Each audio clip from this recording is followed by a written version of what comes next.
Well, sometimes it's just a lovely day for us on Turf Business TV, and we're down at the seaside here in Eastbourne, and I'm joined by Danny Negus, who's building up to the international tournament, which is what, 5 weeks away from us now? Players will be here within the 5 weeks, including this week. Yep. Okay, mate. Well, we're going to have a tour of the place and talk Yep. about some of the challenges and what actually goes into making this tournament, you know, what it is, which is the #2 tournament in the world when it comes to grass court tennis. Number one for me, though. Number one for you. Yeah, that's fair enough, mate. So we're here on court 2. Correct.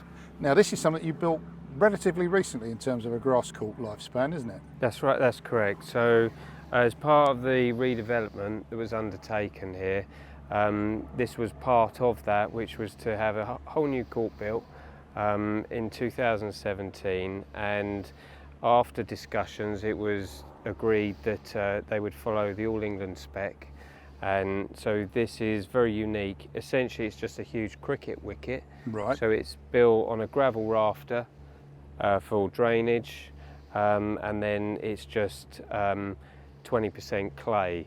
It's around about 9 inches of 20% clay, which is very different when you consider our native courts with no drainage and they're blended soils. Okay. So you've started here from scratch, whereas you've got to live with what you've got on the other courts, essentially, yeah? Correct. Okay, so with this one, Yeah. 4 years in now, 5 years in? Yeah, 2017. Okay. If you take out COVID, 2020, we're now getting where you'd want to be with us. So I always think when you're starting to construct these, everyone will have their own view, but I always say by about year 5, you're starting to actually get the performance that you expect or that you're looking for. Yeah.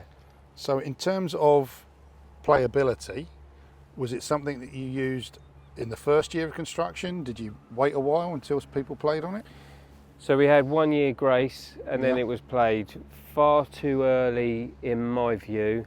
Okay. And we were struggling. So although it was constructed, to get play in that first year was a year later, was a real struggle while everything was settling and trying to find itself. A new construction of this calibre is clay, so it's like a big elastic band. It's holding on to the cold, it's holding on to the moisture for a lot longer, and then all of a sudden, as you let go of that elastic band, your moisture has now dropped, your temperature's gone up. It's a real big change in a short space of time. Okay, so there's a lot more variables with it. Is that what you're saying, or Yes. extremes? Or? Essentially, it's the extreme. So you'll find the way it performs. It's in layman's terms, it's really behind everywhere else. And then once we get to about early May, all of a sudden she's up there with the natives. It's bizarre how it works. It's bizarre but fun. So very different way you treat this court then. For the first few years, yes, nursery years, and what we were doing is we were changing how we do our aeration program, and we were really targeting it.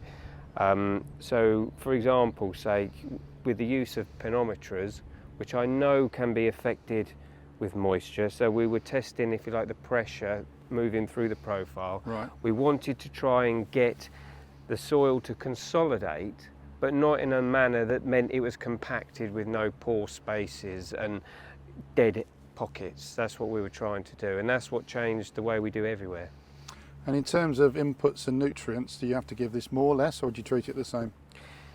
We've found that for this court, we've had to tailor the nutrients. This year, I would argue we're just starting to, if you like, turn the curve to get where everywhere else is. But I run very lean here in terms of nutrient nitrogen as the primary food source. And this one we were pushing beyond. So as an example, we'd be running at about 200, 210. For this one, I'd be taking up to 300, 350 at a real push. It just needed, because it didn't have any natural food sources within the soil because it was new, it was sterile. So other than nitrogen, what else are you using to get this finish? So for the food sources, without going through the whole list, I mean, we take everything to that nth degree, from the calcium to the magnesium, phosphates, looking at what's doing what at a certain time. I mean, even to the point where, we are applying vitamin A, C and E here. We're looking at ways of eliminating the stress to try and make it happy, instead of just looking at nitrogen as a building block. Okay. So we do take things, some would argue, a little bit too far. Okay, but you've got an important tournament coming up, and you live or die by that, don't you? So you've got to deliver. Yeah, you're right, you have to. And we've spoke many times about the end user and the fact that ultimately they are an asset. They are worth a lot of money, and there's a lot of third parties involved in the end user, worth millions. So of course, if you're producing a surface for the use of, you've also got to protect them and yourself. So it's risk mitigation. So that's why we take things that far, because if there is a problem, where is the problem and how can we rectify it in the future? Has this one been more prone to disease or anything than your more established courts? Simple answer for disease is no.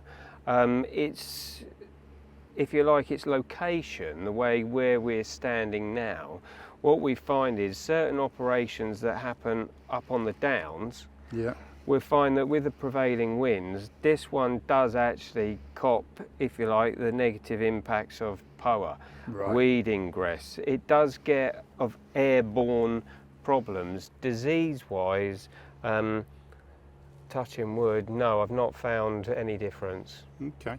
And again, other differences between how you treat the native courts and this new construction? As I say, early in the year there was a lot of, early in its life, there was a lot of changes, as in you've got to be softly, where we couldn't be aggressive with it. On the native courts, it's a little bit more forgiving of my inadequacies, so I can beat it up a little bit and I get the recovery. Here I've got to be a little bit more softly. And in terms of irrigation, the amount of water you're putting on them, is it similar? So one of the interesting things we found with the clay construction is that although it's holding on to its moisture content, and as I said, all of a sudden, like the elastic band, it loses it, we were finding that our applications on irrigation had to be timed specifically. So a lot more syringing, a lot more daytime irrigation, which normally you would say to anyone you shouldn't be watering in the day unless there's a time. So we were trying to do it so we could open the plant up so it was more responsive to the nutrients we were putting on. We were cooling the surface down. We were doing a lot of things you would not normally do. So we were doing the right things at the wrong time, which made it being the right thing at the right time. I've got you. So from what you're telling me, Danny, it sounds like there's been a bit of a learning curve on this one, and you've kind of learnt what this one's like to manage, or had to deal with it until it gets more on a par with what you're dealing with on the rest of the site? I think it's fair to say I have a complete love-hate relationship with this court because I've loved the learning experience. I've hated the fact I have to learn it all again because it's so different. But that being said, what we have learnt from here, we've applied elsewhere, and it has changed the mentality, yes. Yeah, it's been good.